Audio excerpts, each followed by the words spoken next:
All right, real talk for a second. If you're a physical therapist or running a clinic, you already wear like 50 hats a day. Clinician, manager, scheduler, part-time tech support. I see you. But what if you had a sidekick that could help you do all of that? Something smarter. That's where Empower EMR by MW Therapy comes in.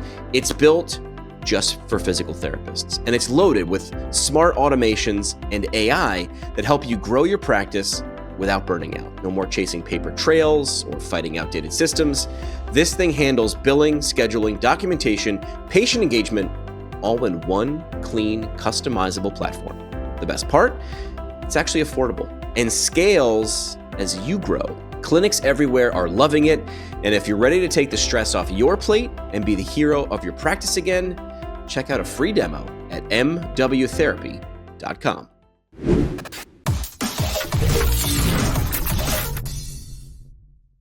All right, we are back. Good morning, everyone. PT Breakfast Club here. Dave Kittle, Jimmy McKay. We've got the buffet behind us. What's that about? Jimmy's working on getting some light.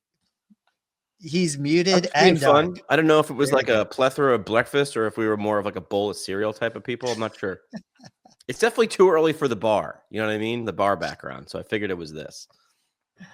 All right. So guys, we got to talk about the basketball. We got to talk about how heartbreaking was it that poor guy from Houston going to take the three-pointer, get stuffed, can't touch the ball, and the buzzer goes off. You guys watching that last night? I didn't watch. I actually did not. No, I missed it. I missed it, so fill me in, but then I have a take that I've had since middle school on the national championship game. Okay, so, I mean, great game, back and forth the whole way, Florida, Houston. I enjoyed the whole thing, but then right at the end, I'm half asleep. It's like under 10 seconds on the clock, 2-point differential. Houston gets the ball, comes down. They go to take a 3-pointer to win the game, not even just go in and score to tie. And he gets stuffed. He can't touch the ball. He's trying to box out the people around him. And it ends. Like, it was the most anticlimactic ending, but such a heartbreaker for them. That's where it is. What's your take since high school? My take since high school is Super Bowl's on a Sunday and Monday's not a national holiday, and the national championship's on a Monday. And people are like, after all the hype of the first 4 days of the NCAA championship is brilliant. I mean, men plan vasectomies around that weekend. Have you heard about this? The number of vasectomies planned goes up. They'll have it on a Wednesday, so you can't do anything except sit there with a bag of frozen peas in your lap. Thursday, Friday, Saturday, Sunday is like the most college basketball, the best college basketball you're going to get. And it's brilliant. It's like, understand your audience. And then we get all the way from 68 teams, whatever we're at now, down to 2, and we do it on a Monday night. And I feel like if you did it on a Thursday or a Friday, what's your audience? It's a bunch of dudes. I'm not trying to be sexist, but like, that's the bigger audience. Dudes, I learned this from the former Surgeon General. Women will talk to each other. Men talk next to each other. So where do we talk next to each other? At a bar. But on a Monday night, you're like, I'm watching this at home on the couch. Dave and I are pretty much sports fans. I mean, I know baseball is probably higher, hockey's higher for me than college basketball for both of us. But like, if it was like a Friday or something, I probably would have went out with my buddies and watched it. But a Monday night, I think it's a miss. Wow. Yeah, Dave, agreed. Agree. I don't know why it should be maybe a Sunday. Why isn't it even Sunday? Why isn't it Sunday night? Better, right? A Sunday or something like that. I don't know. So let's talk about the story behind the story. The women's basketball, the NCAA women's basketball, the Huskies, UConn, they have built a dynasty. They're just crushing it. They've got so many national championships. And this ties into two of the topics we're talking about today. We're going to talk about recruitment, hiring, attracting talent, like all this kind of stuff. Dave's in this world. Everybody's in this world. And then we're going to talk about some valuations and exit strategies. Like, you can't sell something that doesn't have employees. You can't sell something that doesn't have a structure to it. So I shared a post. What I did was I went on LinkedIn. I grabbed a bunch of posts that were clearly recruitment-based posts. I threw them into ChatGPT. I said, hey, process this, read this, tell me what you see as the emotional triggers and, the feelings behind it. I can remember back in the early 2000s, I never did the normal job post. I never did. We're looking for a physical therapist, highly motivated, multitasker, blah, blah, blah, blah, blah. My job posts were always like long form copy, sales letter, written content. It was, hey, this is what we do. This is why we do it. This is why it's so important to us. This is the culture of the team. These are the people who do well on our team. And it resonated with, great people. Now, you want to pull up what Joey Albritton said. Joey had a post recently. We'll get it on the screen. Joey said, it's not your job as the owner to make your employees happy. Only they can make themselves happy. All we can do is help facilitate their growth, put them in an environment that trends toward a better chance of happiness. So, Jimmy, off the top of your head, what are you thinking? Yeah, as soon as you get this thought in your head, and not even like, we'll go even more. I agree with Joey, and I go even bigger. You can't make anybody else happy. You can't. It either comes from within. Now you can piss people off. You can cut them off in traffic, right? But isn't it crazy? Like some people, like Marcus Aurelius and the Stoics, they aren't bothered by that because they realize it's not about me. It's about that person. That person's a jerk. It's not about me.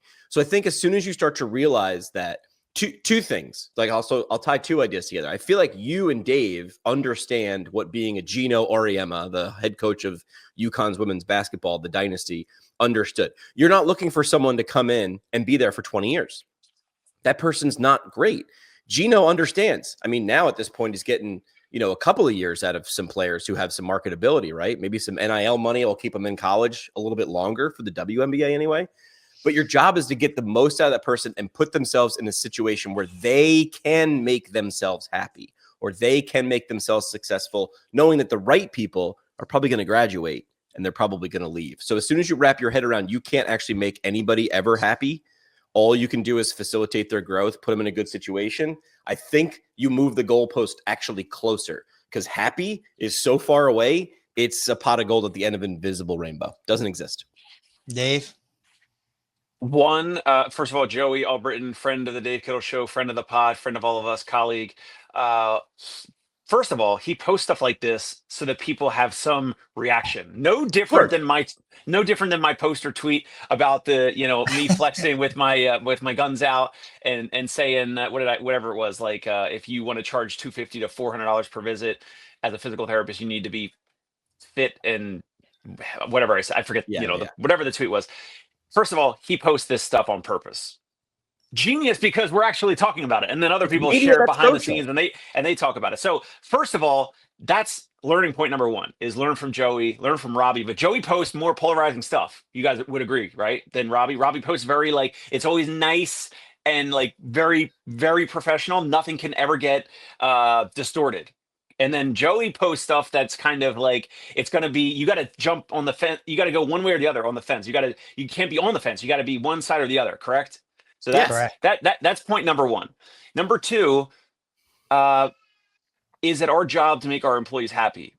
Well, it doesn't matter how we define it, because it is your responsibility to have a great team and exude your core values. I wrote down some notes about what a CEO should be doing and their main roles.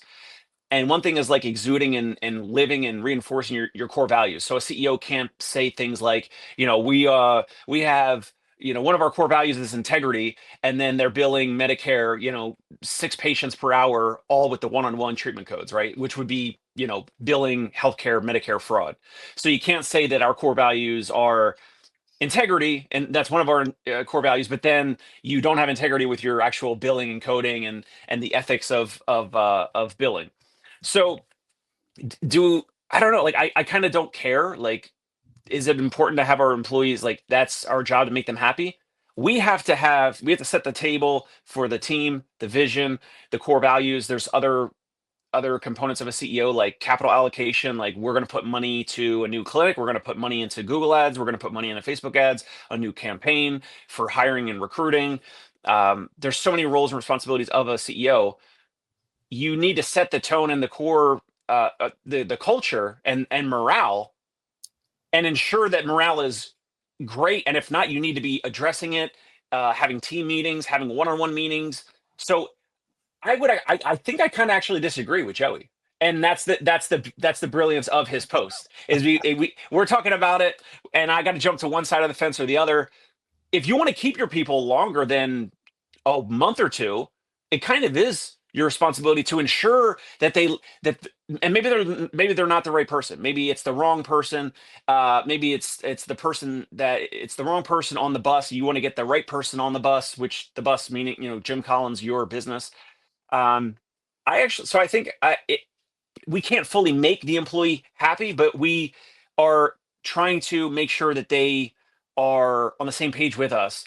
And I think it's somewhat our responsibility to reinforce that. Yeah, I'm going to take it even deeper. Not only can I not make somebody, I can't make a patient happy. I can't make an employee happy. I teach my kids, you can't make your significant other happy. Like whoever that person is, if you realize you're trying to make them happy, get the heck out, run, like find the exit as fast as possible. This is a lesson I learned decades ago. And it's one of those things where I want to bring happy people into my world, people that are already happy, whether you have nothing, whether you have everything. I've got so many acquaintances that are just so ridiculously fortunate and still unhappy.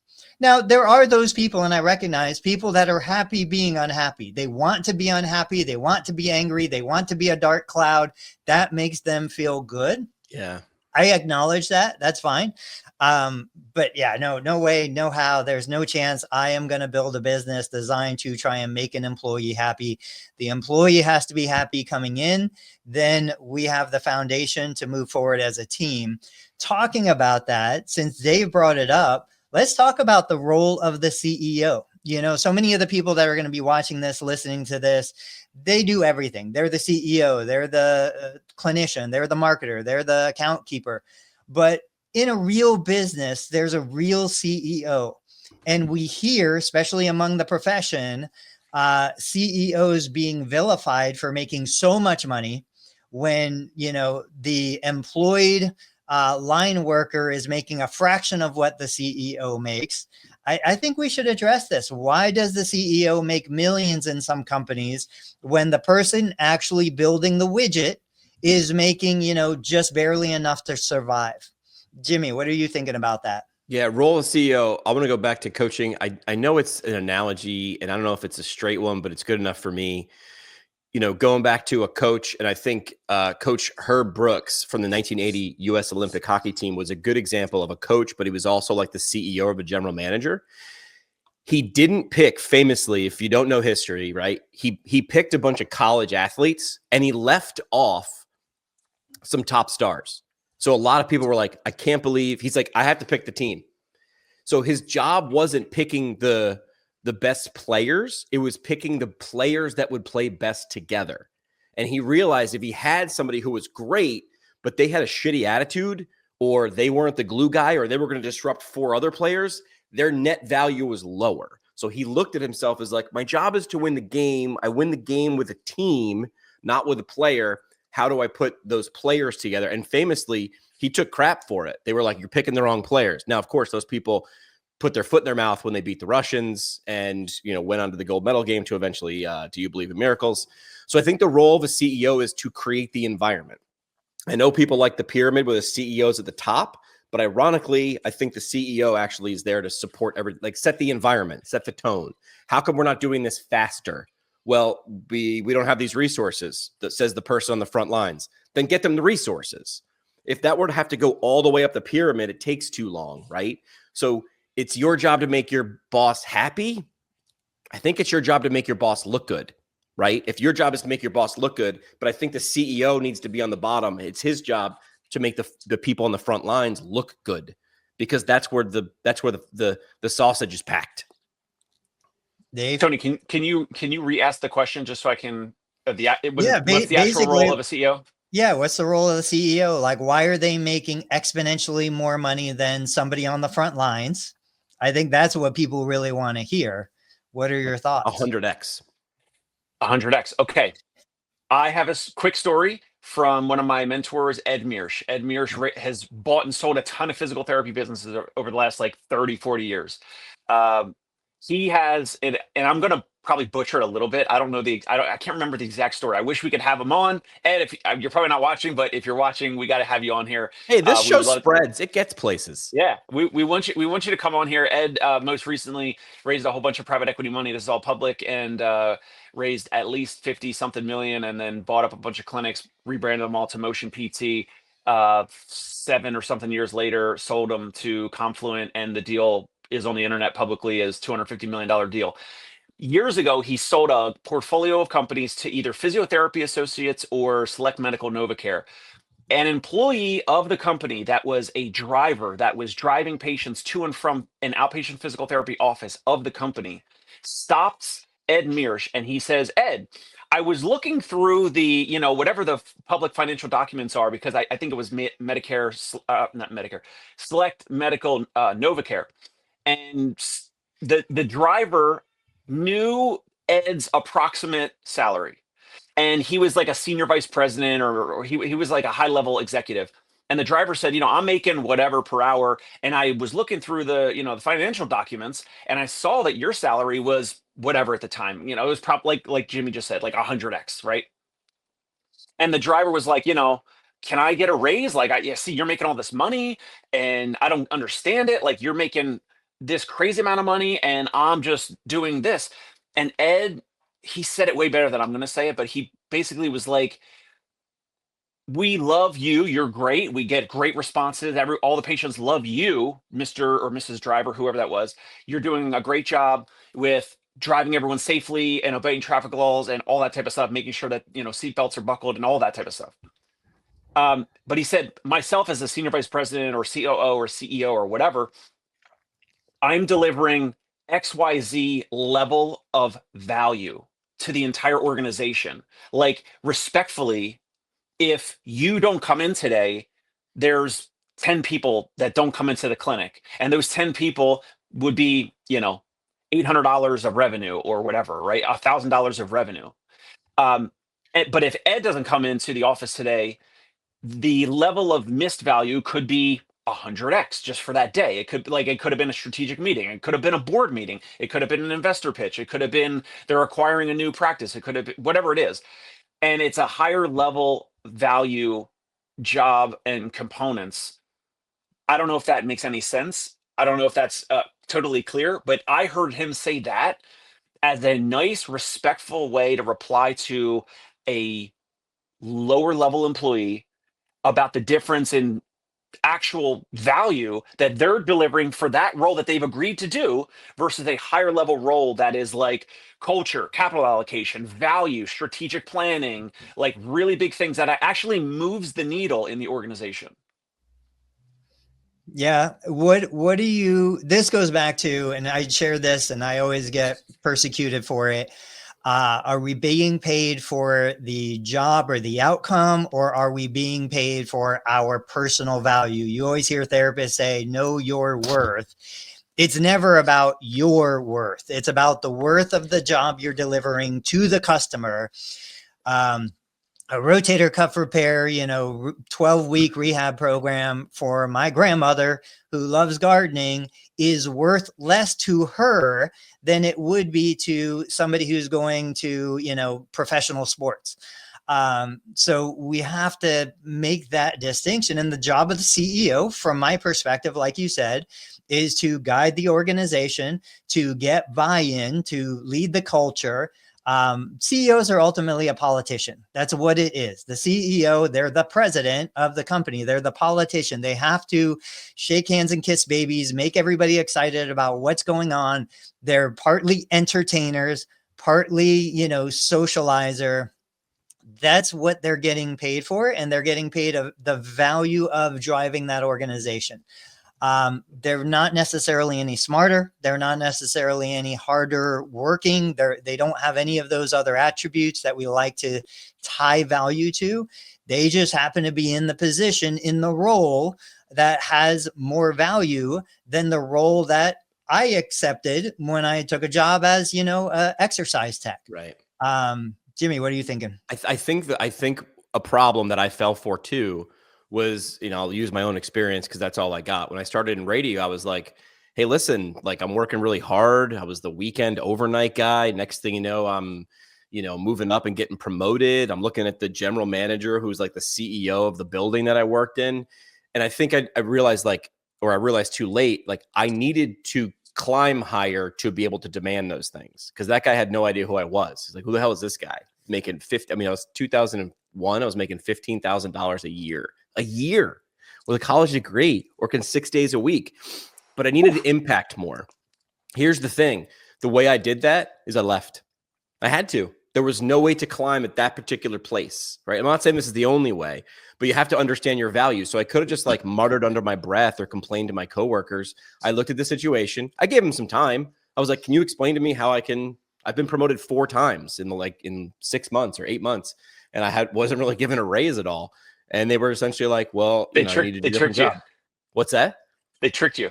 You thought I you were moving up. I lost money because I was the night guy, and I was substitute teaching at my local high school during the day. But then I got promoted to days, but didn't get a raise. So I was losing $80 a day because I wasn't subbing anymore. I had to leave. I had to walk away and say that I'm out. So the only way to do that was to actually know my worth, but put my money where my mouth was and find a place that actually valued me. And I did that. So Will Boyd shared a great comment. He said, I think a big factor is the level of stress and responsibility you're comfortable living with. I thought managing a caseload was tough. Now managing 10 people's livelihoods is another ball game.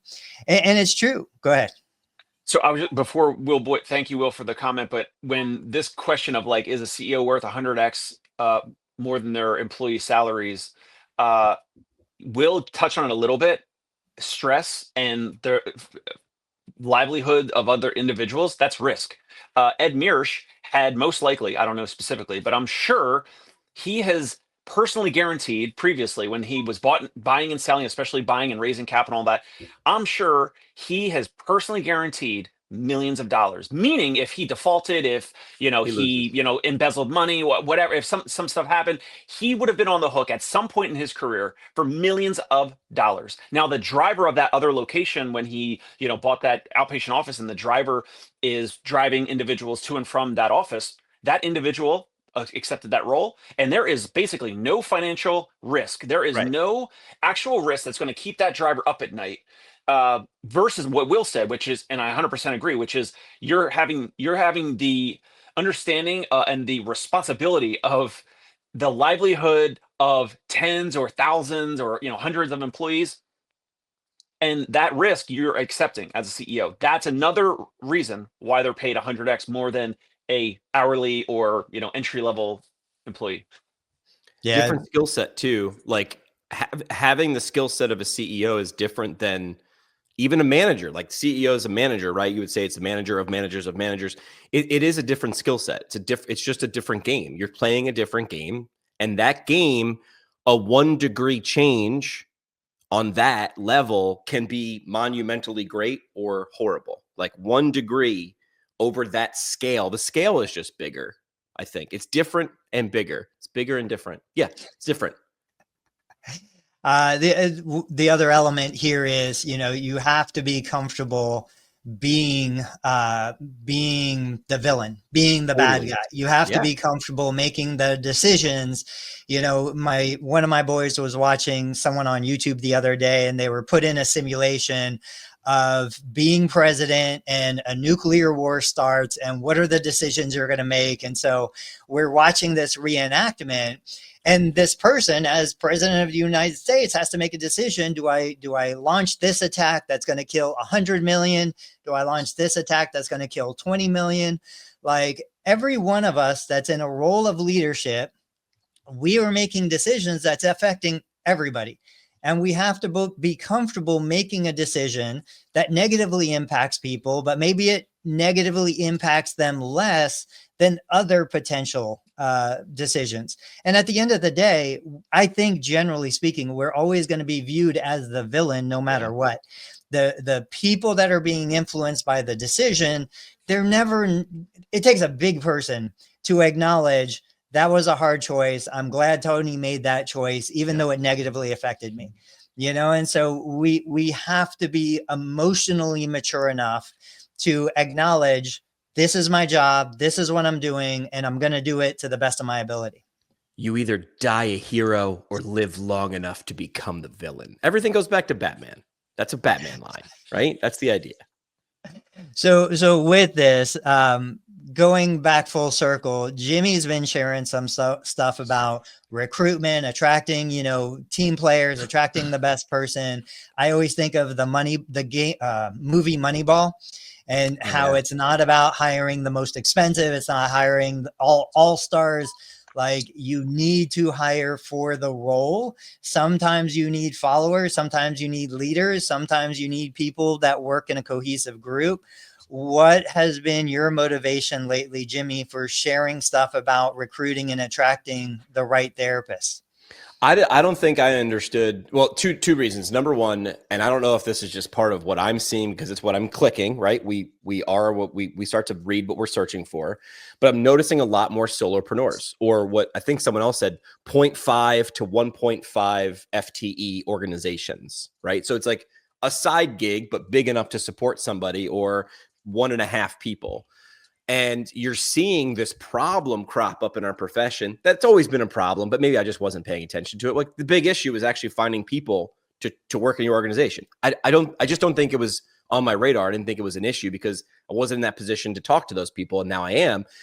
And I think a lot of times they're doing it wrong, right? I mean, I shared a reel the other day. I've been sharing a lot. I'm bored. I'm stuck in the house. It's still not nice out. So I'm sharing a lot of videos about how you keep talking about you, and it falls on deaf ears. And when you talk about someone else and what they're looking for, people pay a lot more attention. You get the right people. I mean, I shared this before, is we had an ad for a weekend radio DJ, essentially like on call, minimum wage, nights, weekends, and holidays. You don't get any free stuff. I made the world's worst job description, right? I probably got a way less number of applicants, but they were the right applicants because I needed somebody who's going to get a spoon and eat a pile of crap to get the job that they wanted. I was like, you want to do this full time? You got to crawl through a mile of crap.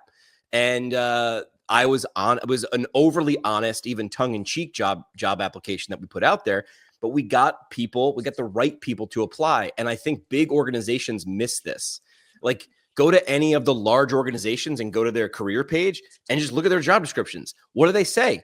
They're mayonnaise. They are warm mayonnaise, and they say nothing and they don't do anything. And then what do?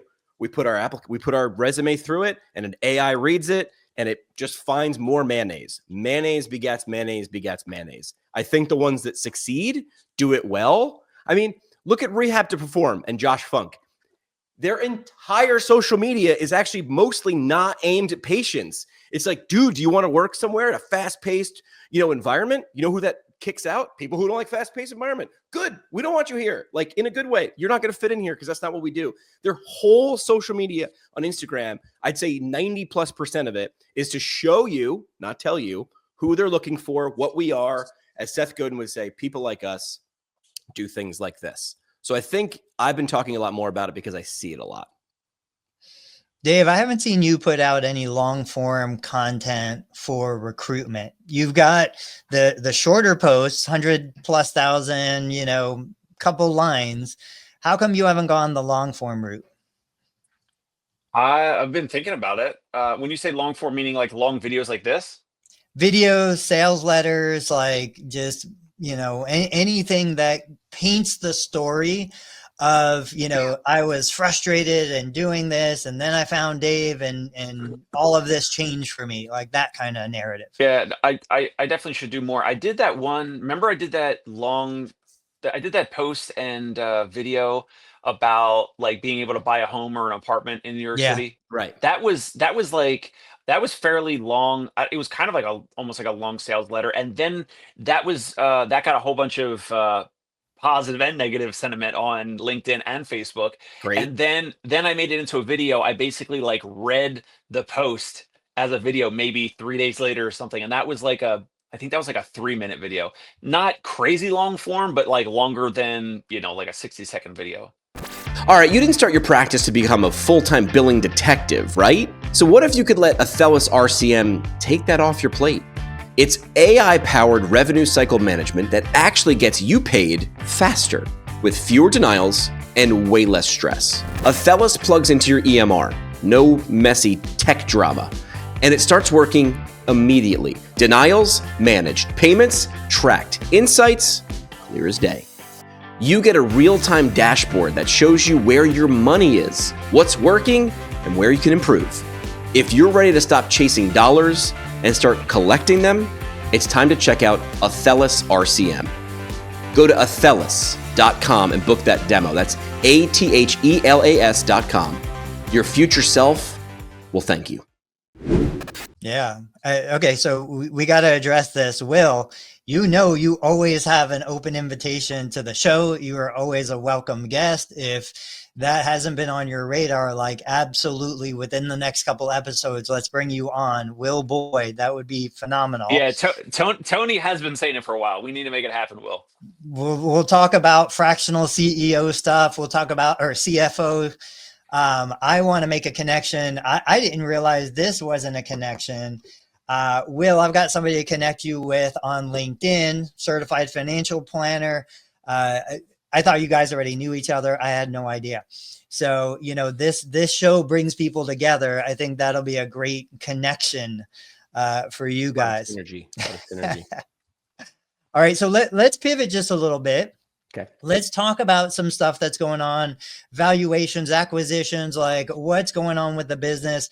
I actually, before I turn it over to Dave, I've been obsessed with ChatGPT.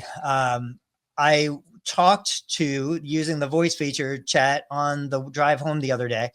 I was like, hey, I've got this business. It's a physical therapy clinic. We're doing this much in revenue. We're doing this, all of these things.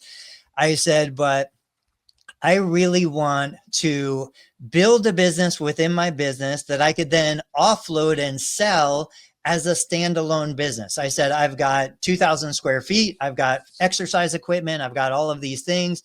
There used to be a fitness franchise called Curves for Women. Mm-hmm. I said, how can I build a business like Curves that I could then package and sell without interrupting my physical therapy business? And we went through this whole thought experiment, which I've done a bunch of times before, but I just wanted to do it again, where we said, look, if you're doing 400 to 500 new patients coming into my physical therapy clinic every year, a bunch of these patients are perfect candidates to join a independent exercise program, 2 or 3 classes a week, group workouts. They pay $100 to $300 depending on the time slots that they want to access. And we build it into I think we were looking at a $250,000 revenue per year for a single owner operator, who then I would sell that business to as a multiple of profitability, but I would keep my physical therapy practice. Like, I'm literally just building a business in my business and selling that to somebody who would then come in and operate that business. They could pay me rent. They would obviously get an SBA loan, or they would just pay for the business with, their own money. I was like, why aren't we doing this? We could spin off billing companies. We could spin off marketing companies. We could spin off exercise stuff. There's so many things we could do within the business structure we already have. But what have you been looking at, Dave, for valuations and business ideas? Yeah, so speaking to a couple owners recently, I can't really say where, but we'll say in New York State somewhere. Some of the great things I'm hearing from these owners are and historically, I was always complaining about owners having unrealistic expectations. But some of the most recent owners we're speaking with about a potential future deal, I love and I respect when they have some level of realistic expectations. So a couple things. One is valuation, right? So once we find out, all right, what's their adjusted EBITDA, what's their net income after their add backs, because many of these owners have personal items on their business books. They have their personal car lease that has nothing to do with the business on the business books, their family cell phone plans, all that type of stuff. You take away that stuff, it's like, hey, let's find the net cash flow, the net net income of the business. And then, so whatever that number is, okay, what's that number? We gotta agree on that number first of all. And then it's like, well, what, depending on the size of the practice, like what's the multiple? Is it like a 2 or a 3 or a 4 or a 5x? Like it, and that's all subjective, unfortunately. Like that's where like the owner, like, are they motivated to exit and sell? Are they motivated to do a deal? Or are they like just looking to get the highest dollar amount and they'll try to hold out for a higher multiple? Because basically the adjusted EBITDA number times the multiple is going to be like the purchase price. But then we got to agree on like, okay, well, how much of that money do you need? Like one thing is one thing. How much of that money do you need at the close? Do you need 90% of it?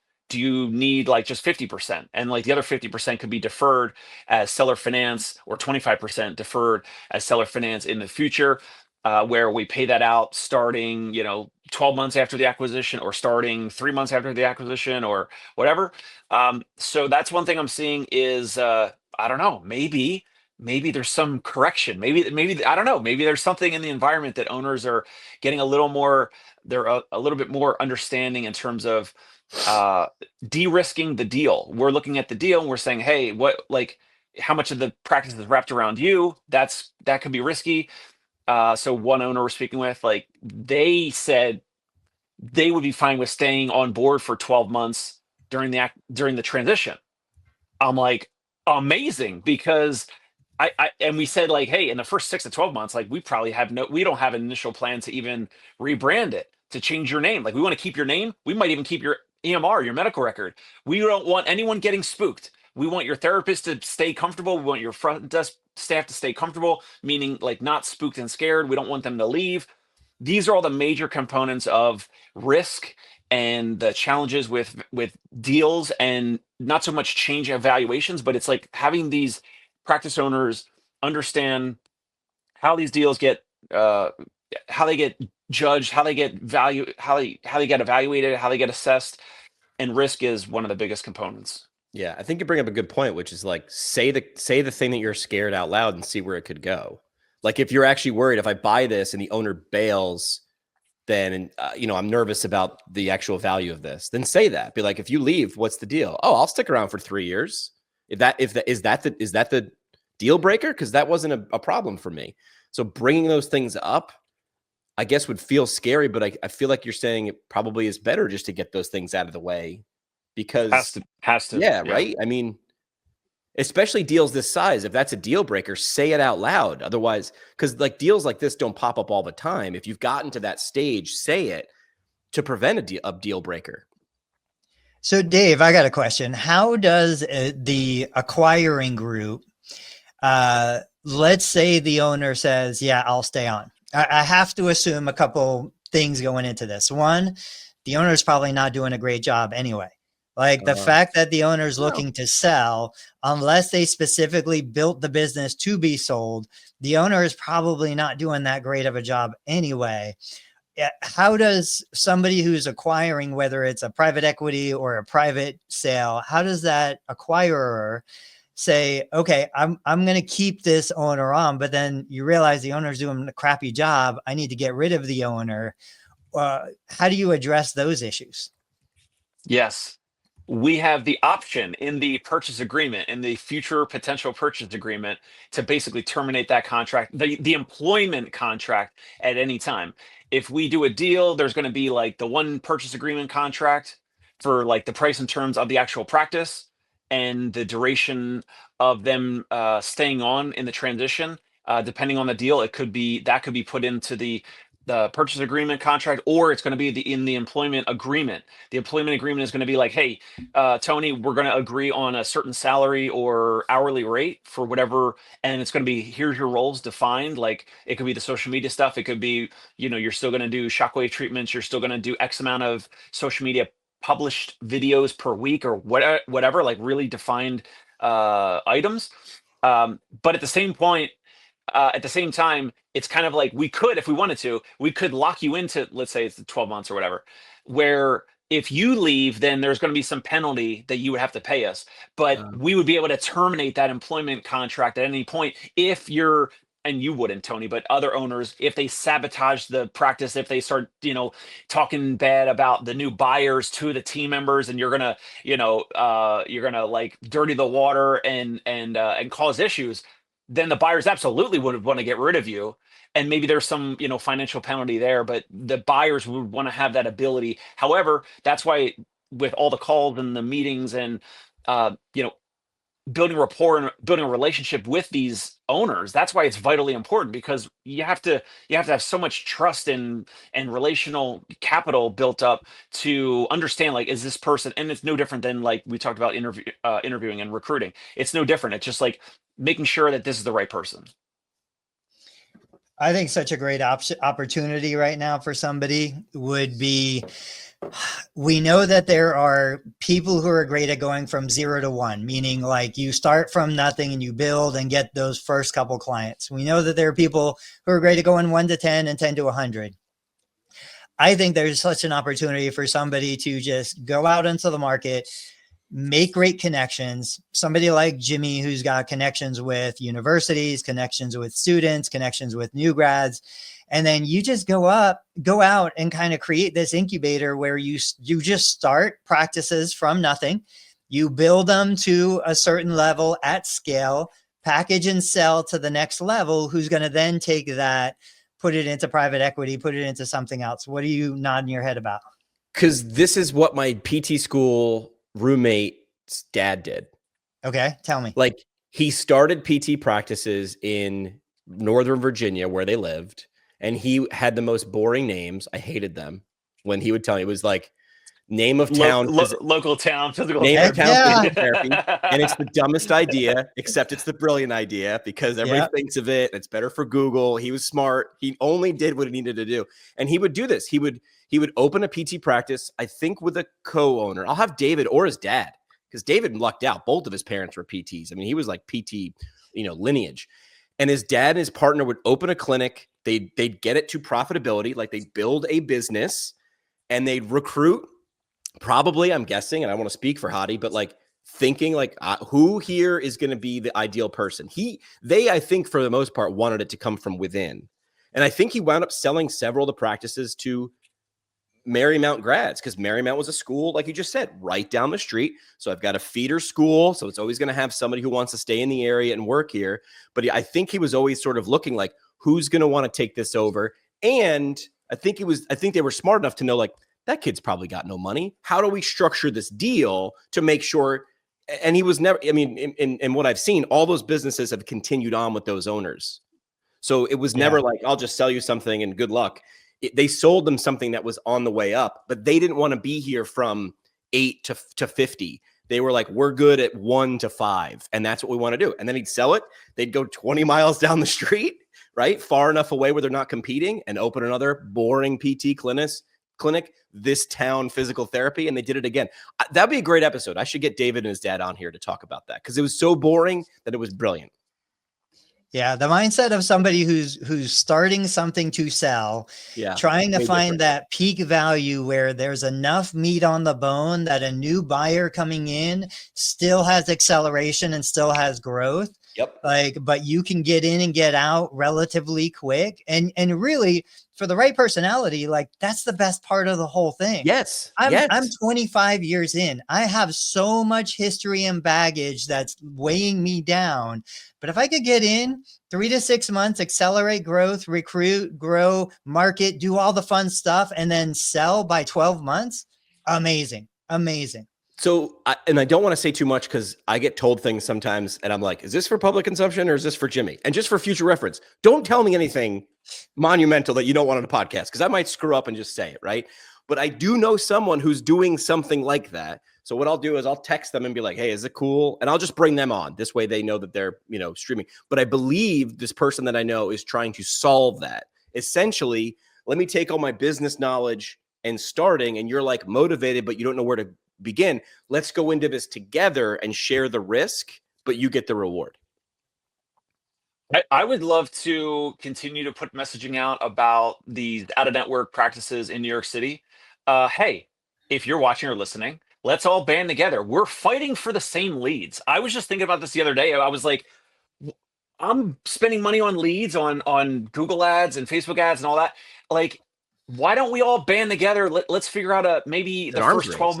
maybe the first 12 months, maybe these owners pay me and my group like some almost like Joey and Robbie, like I don't know, some coaching. Not that I want to be a coach or mentor or whatever, but like you pay us and like, but you in 12 months, if we don't love each other, then we don't partner. And you know, but if we bring our playbook and our best practices and we're like, hey, we're like buying these leads, and let's say someone's not the right fit for us, like why wouldn't I want to refer to someone else? Or like we refer to a brick and mortar. I'm looking at Google Maps right now, and I won't shout out any names of practices, but there's a ton of practices nearby. Like we get a lead, and like sometimes there's a physical therapy office on that person's block, literally Mm. on their block.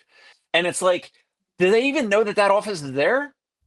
It's crazy, right? Maybe So not. like if one way, and you know, like portfolio management of practices, like if we band it together, if we had some co-ownership, we share best practices, that could be a way where there's cost savings. There's a immediate cost savings that money drops to the bottom line. You're So beautiful. You're beautiful minding it. Did you ever see the movie Beautiful Mind? of course, He's in the bar and there's 5 guys and they're all trying to compete for the blonde. And he's like, wait, what are we doing? If we all just actually work together, we wouldn't be competition. Although, if you want to math that, he wound up with the blonde. So he was like, I have a crazy idea. What if none of us went for the blonde except for me? And then we wouldn't compete. And they were like, good idea. And then he left with her. Like, that was a brilliant move because he sold them playing chess, why playing you should be chess. playing checkers when they were playing chess. So wait, what are you saying? Like, you guys, instead of being like, and we'll use like New York, this is like the 80s, instead of being competing crime families, you guys come together and form this big crime family. Like, instead of competing, let's just carve this up and figure out how to do it together, because together we can compete with big franchise places in New York, like a Jag. Yeah, Or, so I mean, ultimately, it can't fully happen. There's a couple ways it could happen. One is the USPH model, right? So they buy 70, right. 80% of a practice. The owner keeps 20 or 30%. That's formal, I'm though. That's formal. Or You're there's saying the IPTA, which is another way. I had oh my gosh, drawing a blank. Dan The owner Fatney? knew. No, well, he's He's kind of doing doing something something similar, right? similar. Ken Gazzardo in New Jersey. So he I don't know. created, like, it's like a joint tax ID. So it's one tax ID. These other practices can plug into it, but if they sell to some corporate or whatever, they can leave that at any time. So it's like they're in the same tax ID, so they can have better negotiating power with insurances. They can have cost savings with the same EMR. You have to use the same EMR. You have to use the Mm. same payroll and HR system. You, if you're joining, like, and this is public, like Paul Vidal in South Jersey. My mom goes to his office, I know, Paul. specialized physical Yeah. therapy. He's got like two or three clinics. He joined that. He joined Ken Gazzardo's IPTA. But if he were to sell to us or anyone else, like if he sells, like they can leave that. So I don't want that. I want like the lock-in of like the equity. I want the equity exchange so that we actually can have some scale. But I'm not saying like it has to be 70 or 80%. It could be 20 or 30%. It could be 40 or 51%. But the challenge is, like, a lot of these practice owners that are independent, they went out on their own, they took a lot of risk, and they Right. want to, collect all that value. They want to make all the decisions and all that. So then Is it it would like be a like a bunch of mini CEOs under our, yeah? group. And that would be, or that could be a challenge. So I'm floating this right now I'm live. gonna use here's what I'm gonna do, because I don't know if I fully understand it, because I think we're making it up as we go along in a good way. Like, we're just designing this. I'm gonna take the transcript of this episode and be like, give me a comparison in another industry that does this, because it feels like it feels like a co-op.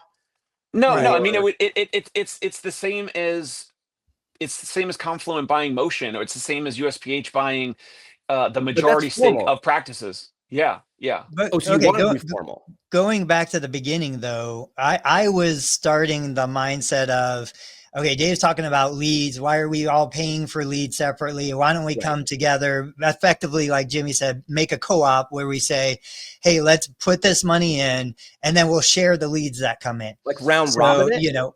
what? Like No, but round robin it? but I'm saying sharing everything, sharing Yeah. how to interview and recruit, how to, like, best practices of everything, how to, train your front desk staff, all like our playbook. So the only way we would want to open the kimono to other owners that are in the same zip codes is if there's some equity exchange. What Yeah, Justin said. I think we're getting there. It's like a franchise model where you are franchising the marketing machine. So you come together for a specific geographic area, but the practice owner still keeps his core business privately owned. This feels Maybe. like, have you guys ever heard of what Uber drivers do near airports? This is genius and brilliant. What? Have you heard about this? No. They sleep in the cell phone lot. No. They They pee in a all go cup. to the a bunch of Uber drivers will go to the cell phone lot. A bunch of Uber drivers will go to the cell phone lot and they'll know 5 planes, big planes, are landing in 28 minutes. And they'll just yell, everybody turn off your Uber, like turn off, you're not available. So now supply goes down and demand goes up because 5 planes are about to land. And these guys are like, they're like in the Wolf of Wall Street. They're like, hold, everybody wait. And but there's got to be some guys that turn their phone on early, a few seconds earlier. But what they're doing is they're driving the surge pricing up because everybody's the baggage claim going ding, ding, ding, ding, ding. Where's the ride? Where's the ride? Gangster. And one dude watching it rise and rise. And when it hits a certain value, everybody goes green light and they all make money. So they're gaming the system. Like, don't hate the player, hate the game. This is something similar. We're like, let's band together. We're actually not competing. We are, but we aren't. Like, there's more than enough to go around. Why are we fighting each other is what I feel like I'm hearing you guys say.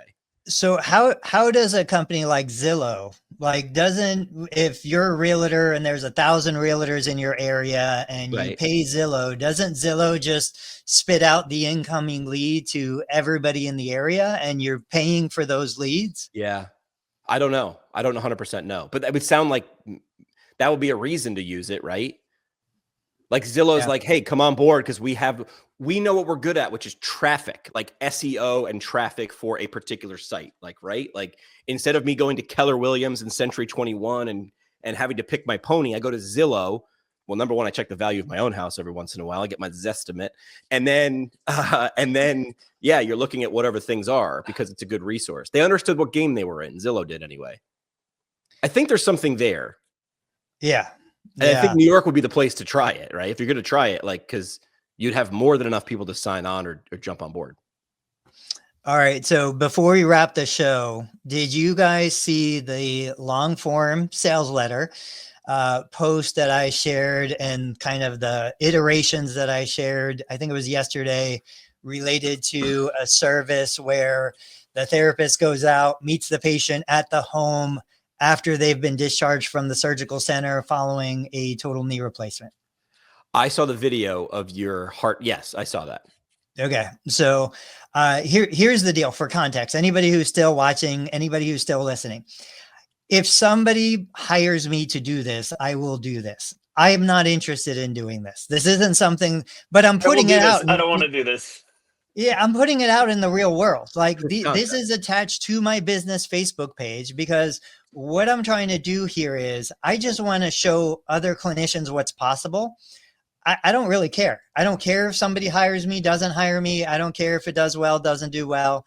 And basically what I've been doing is sharing the process of, okay, I've got an idea. I go to ChatGPT. I start to iterate on that idea. I feed, again, Gary Halpert, Alex Hormozy, Roy Sutherland. Like I feed these names, Seth Godin, and I say, give me back something that they would have created. And I won't read the whole thing, but to give you an idea, the context, it's under my Total Therapy Solutions business Facebook page, which is blowing up this month. It's doing awesome. It's at 1.3 million views over the last 28 days on the whole account, not just this post, the whole account. But it's, okay, quote, I know she'd say not to spend the money, but I can't let her do this alone.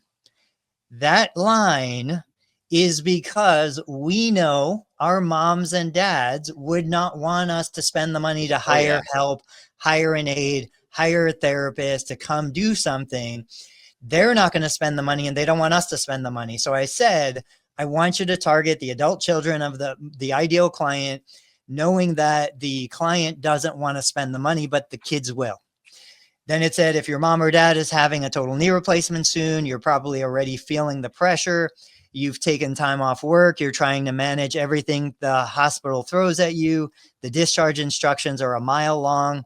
And through it all, one thought keeps running through your mind. Quote, how am I going to get them from the car into the house without something going wrong?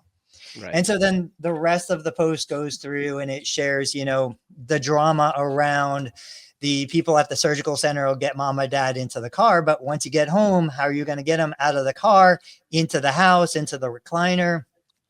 So for $499, some of which might be covered by insurance, and I mentioned that, but worst case scenario, $499, a therapist, me, will meet you at the house when you arrive from the surgical center, will bring the confidence and the peace of mind to know that an expert is there to help get mom or dad out of the car, up the stairs, into the house, and into the recliner.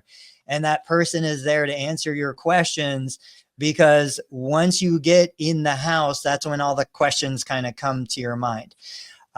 So I put it out there. I think the post, like in the real world, out in the wild, it's got a couple thousand views, and that's all organic. There's no paid money behind it. So I'm doing a bunch of these. I did one for runners, running assessment. Again, I don't really want to do a running assessment, but I want to see how the ad performs. I've done a couple different iterations. We haven't had any takers yet, but I am seeing an uptick in inbound calls and messages from local people in this area who are watching our Facebook posts. Read that ad again. I knew she wouldn't want me to spend the money. Yeah, I know she'd the first line is great. Yeah, I know she'd say not to spend the money, but I can't let her do this alone. Like that. Go ahead. That tugs on a couple different emotions, because like we've all felt that. I know she wouldn't want me to spend the money, but you're like, what? And then do it alone. I feel like if you could get the word mom in there, it would be better, because I'm like, who's the she? Yeah, very true. And then the second thing I like about that is you don't think about how to get from the car to the house until you're sitting in the driveway. So It's like you're highlighting like, how'd you solve that? And people are like, hadn't thought about that. Right. Like that's sort of like how gently we get someone from their hospital bed to the door of the hospital, and how we're just like, good luck. Like it's so careful. It's like, wear these grippy socks and be so careful. And there's 49 people looking at you. And then you get to your driveway and you're like, good luck figuring the rest of your life out. And you're like, hey, did you think about that? And the answer is always no. Great. So great I know emotions. it's kind of hard to, see on the small screen, but this is inside my Facebook business page. This post I posted, I think 48 hours ago or so, 252,000 views. The one that I was just talking about, 2,600 views. We've got a couple like 25,000 views, 16,000 views. These are all within the last week. I've got Blaze Pod. I've got New Fit. I've got the reactive step trainer from Biodex. Like, the organic reach on the business page right now is just outstanding. Going back real quick, that headline, Tony, the emotions of it, it also makes the son or daughter, I believe, feel guilty. Like if you don't use this offer, if you don't use this service, if you don't take you up on this offer, you would have guilt as the son or daughter. By default, you're saying if you don't use this offer, you're allowing your mother or father to do this alone, to go at this alone, which is genius. What kind of a son are you? Yeah. There was another one. I'm trying to find it. It basically shared a narrative story where it was like, you know, it was raining and she was crying and talking about how mom was stuck double in moisture. the car. What? Double moisture, raining and crying. But saying how mom was stuck in the car, and I got the call and I rushed right over and I helped them because they didn't know what to do, and the pain and panic had set in. And these are, I mean, yes, they're made up by ChatGPT, but these are real life situations that people are dealing with, real pain points, real urgency. You know, is it the perfect solution for everybody? No, but for the right person, what? It's the I don't care about the guy who can fix my leaky sink until I'm ankle deep in water. It's not my problem until it is my biggest problem. Even with the runner, so going back to the runner, I was telling ChatGPT, I'm like, look, runners will run through the pain. Runners don't care about pain. In fact, they run better when they're in pain because it makes them feel like they're pushing themselves harder. So every running ad that I see about avoiding pain, I just don't think they're effective. So I'm like, I want you to create an ad that talks to a runner who is happy to run through the pain, but their concern is they don't know if running through the pain is going to make the condition worse. There you go. They don't know if they're making a mistake. They don't care about resolving the pain. They want to know, can I keep training through the pain? Well, that's great. And then what I did was, go ahead. Can I run my next race? Yeah, exactly. So I shared a real life story of a real life Dave telehealth visit that I did about 2 weeks ago for a runner, female runner. She was, she had just run an 11-mile race. She was experiencing like sacral pain that she never had before, bilateral, symmetrical, no radiculopathy, like pretty basic, small frame female runner. So, we went through all of eliminating all the potential problems through the call. And I said, look, it's not a deficiency in strength. It's not a deficiency in range of motion. You don't need to do all the garbage that you see online. Your deficiency is in recovery. You need to eat more, sleep more. We talked about recovery. We talked about, okay, now you've got 3 or 4 more races coming up. Are you going to run all of them? You probably can and just run through the pain. Probably going to be fine. Nothing suggests to me that you're going to break or tear or damage something. I said, but if the next one isn't as important as the second to next one, let's skip one, or let's use one of them as a diagnostic to see. Let's play with some different things and see if we can figure out what's causing this sacral pain that you're dealing with. I think it's a ligament problem, overused, undernourished. But I took that story, put it into ChatGPT to create a post that was focused on the person who is happy to run through the pain, but just doesn't know if they're going to tear something. If they know they can run with pain safely, they're going to run with pain. If they're going to break something, they need to stop. This would be great for someone like Doug Adams. Yeah. Because if Doug could explain to clinics how to do this, how to do the marketing part, then at the end of the rainbow is I don't know the answer because all I've seen is telehealth come into my clinic where I have this, $40,000 camera system, because all you did was you made that runner feel like she was an Olympian at Olympian. You were like, all right, if you got an A race and a B race, maybe we use the next race, which is your B race. Like, it's up there, but it's not your A race for the season. Let's use it as a diagnostic. It's like, okay, you understand, right? Because how many PTs were just told, like, shut it down. Rice, baby, rice. Don't do that. Yeah. Right. And every runner is going to go, okay. And then keep running, or most runners, right? And I can say this because I used to be a runner. That's what they'll do. All right, guys. I took us over. Let's hit parting shots. Dave, kick it off. Parting shot. Last week, Jerry Durham reshared one of our recent episodes on LinkedIn or something. And I don't know, we were talking about technology in the future or whatever. And I clicked on it and I started rewatching the episode. I don't always watch or listen to my own stuff, especially on my show. But just it's fun. It's entertaining what we do. It's great. It is. It's fun during, but then sometimes watching the recap, I can see why we get people commenting live and watching it and all that. And it's great. I've done episodes on my show with folks where I would never go watch or listen to that episode again. I wasn't enthused with it. I wasn't excited from the conversation, whatever. So not that I'm patting myself or ourselves on the back, but pat, baby. This is why we're still doing this after how long? I don't know, almost 2 years or something. Yeah. Jimmy. Parting shot would be put the audience first, and it's hard to miss. I know Simon Sinek says you start with why. I just want to politely disagree with Mr. Sinek. I know he's a TED speaker and a multiple bestseller. I think if you start with who, you get to why faster and you get to a better why. So not that I'm disagreeing, I'm yes-anding Simon Sinek. All right, guys. Parting shot. Go support the channels. Go support your favorite therapist. Dave Kittle Show, PT Pinecast, Learn Medicare Billing, Concierge PT, or Pain Relief. And I'll officially be in Orlando in 2 weeks at Joey and Robbie's event. I'm going to crash. If you Nice. haven't, You ever wonder registered how for those Joey's rock star event, go check it clinicians out. seem We'll to share just the link. know We'll see you guys what to Tuesdays, do? Thursdays, Like they've got a 8:30 sixth sense in Eastern. clinic. Well, here's Great the show, secret. guys. Brooks IHL. Their residency and fellowship programs for PTs, OTs, and SLPs are where clinical skills meet elite mentorship. We're talking 150 hours of one-on-one mentoring, lab training that's immersive, and real-world experience inside Brooks Rehabilitation's top-tier system of care.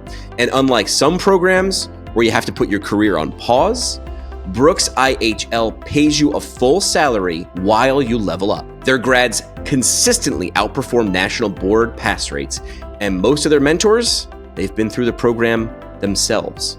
If you're serious about being a clinical expert, this is the move. Go to brooksihl.org and check out all 10 program tracks. The next level of your career is waiting at Brooks.